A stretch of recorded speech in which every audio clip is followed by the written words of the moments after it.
सिर्फ 6 से 7 दिनों में 25 लाख करोड़ रुपया शेयर मार्केट में अब तक भारतीयों का डूब चुका है। ईरान और इजराइल के बीच में युद्ध चल रहा है और इसका असर पूरे दुनिया पर पड़ रहा है, लेकिन भारतीयों को कितना नुकसान हो रहा है समझ रहे हैं इस युद्ध से। रोज ऐसे आप समझिए कि 4 से 5 लाख करोड़ रुपया भारतीय निवेशकों का डूब रहा है इस युद्ध से, इसी ईरान और इजराइल के युद्ध से। सच में भारतीयों को बहुत बड़ा नुकसान उठाना पड़ रहा है, इसमें कोई शक नहीं है। शेयर मार्केट बिल्कुल निचले पायदान पर अपनी रफ्तार से आगे बढ़ रहा है। 4000 अंक बीएसई गिर चुका है तो 1200-1300 अंक तो भाई एनएसई भी जा चुका है नीचे। सोचिए कितना नुकसान हो रहा है। इजराइल में भयंकर युद्ध चल रही है, ईरान में चल रही है। कुछ लोग ईरान को समर्थन दे रहे हैं, कुछ लोग इजराइल को, लेकिन इसका असर किसी को कुछ पता भी नहीं चल रहा है क्या हो रहा है। अभी इजराइल परमाणु ठिकाने पर हमले करने की बात कर रहा है कि हम तो ईरान के उससे ठिकानों को उड़ाएंगे, जहां पर वो परमाणु हथियार तैयार कर रहा है उसके तेल ठिकानों को उड़ाएंगे।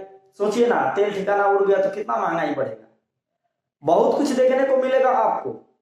अभी सिर्फ 6 से 7 दिनों में आपने 25 लाख करोड़ रुपया गंवा दिया है इसी युद्ध की वजह से। समझ रहे हैं कितना असर पड़ रहा है, इस बात को समझिए। वहीं पर ईरान भी कह रहा है कि हम इजराइल के कहीं ना कहीं हमलों का जवाब देंगे। देखो भाई, ये जो युद्ध चल रहा है किसी के लिए अच्छा नहीं है। ईरान हमला करेगा, इजराइल हमला करेगा, सब कुछ तहस नहस होगा। एक तरह से देखें कि भाई निर्दोष लोग तो इसमें मारे जाएंगे, लेकिन आम नागरिकों का पैसा भी इसमें बर्बाद हो रहा है। आम नागरिकों का पैसा भी डूब रहा है। यार, शेयर मार्केट में लोग एक सपने लेकर आते हैं कि चलो हम यहाँ पर ट्रेड करेंगे, ट्रेड करके अच्छा खासा पैसा बनाएंगे, लेकिन जब दुनिया में कहीं भी युद्ध की स्थितियां होती है तो शेयर गिरता है, और इतना गिरता है कि भाई नुकसान का किसी को भी अंदाजा नहीं लगता। सोचिए भारतीय निवेशकों का क्या हाल है।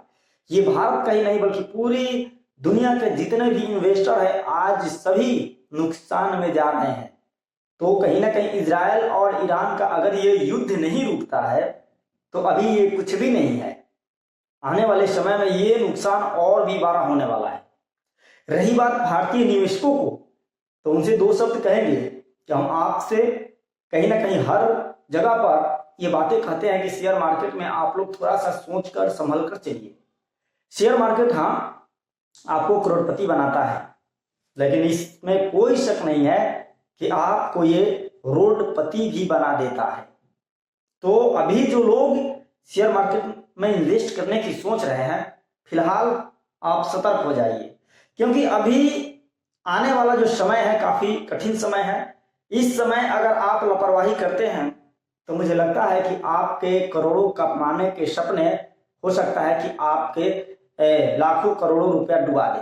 इसलिए सतर्क हो जाइए और शेयर मार्केट को कहीं ना कहीं अभी आप सोचकर समझकर आपको कब खरीदना है, कब बेचना है, किस तरह से आपको स्टेप लेना है, बिना न्यूज देखे आप लोग कुछ मत कीजिए।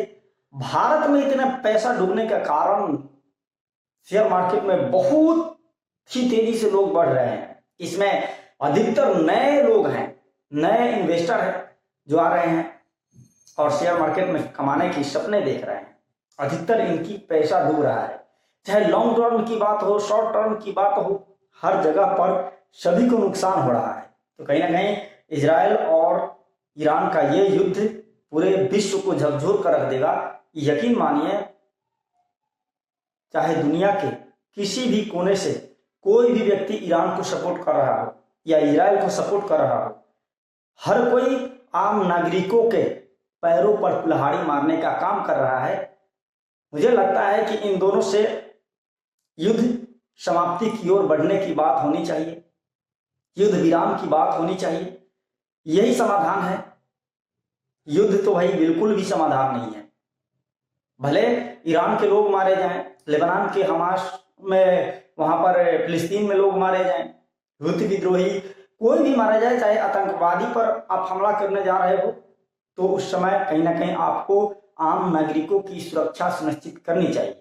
हाँ, आतंकवाद भी पूरे विश्व के लिए सही नहीं है, लेकिन आम नागरिक किसी भी तरह से परेशान ना हो, इस बात को हर देश को ध्यान देने की जरूरत है। इजराइल में 7 अक्टूबर को लगभग 1200 लोगों की मौत हुई थी हमास के कहीं ना कहीं अटैक से। ये भी बहुत निंदनीय है।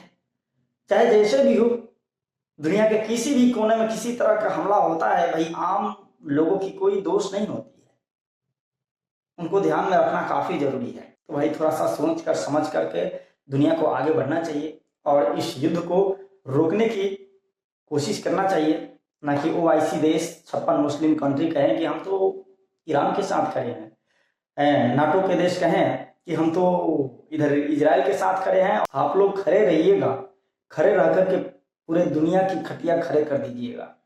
क्या होगा, खड़े रहिए, युद्ध कराइए, हर जगह पर भयंकर मंजर होगा और इसकी खमियाजा पूरी दुनिया भुगतेगी। इसलिए पूरे दुनिया को कहीं ना कहीं अब इस युद्ध को रोकने की जरूरत है। हर किसी को कहीं ना कहीं इस पर चिंतन मनन विचार करने की जरूरत है, क्योंकि युद्ध किसी भी समस्या का समाधान नहीं होता।